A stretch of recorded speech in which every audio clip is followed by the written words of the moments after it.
আসসালামু আলাইকুম ওয়া রাহমাতুল্লাহ। আমরা আজকে আছি নাজিরপুর বাজারে। আজকে দেখবো কাঁচা বাজারে। আমরা দেখতে পাচ্ছি এখানে করলা আছে, কফি আছে। আমরা একটা কবিওয়ালার সাথে কথা বলবো। একটু ভাই, আজকে কবির দাম কত বলছে স্যার? 800 হাজার দাম। আচ্ছা, গত হাটে কত বেচছিলেন? ভালো 800। আজকে একটু বাজার বেশি।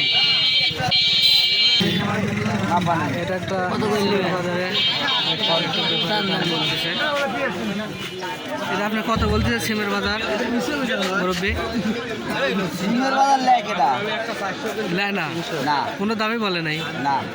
আসসালামু আলাইকুম ভাই। ওয়ালাইকুম সালাম ভাই।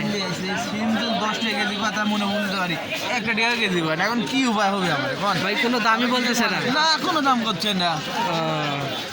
দেখা যাচ্ছে একটা কৃষক এখানে আসছে, এখন এত কষ্টের আবাদ, দেখা যাচ্ছে গাড়ি ভাড়া দিয়ে 10 টাকা কেজিও দাম বলতেছে না। আসলে ভাই আমাদের বলতেছে আসলে বাজার এই সময় আমি এটুকুই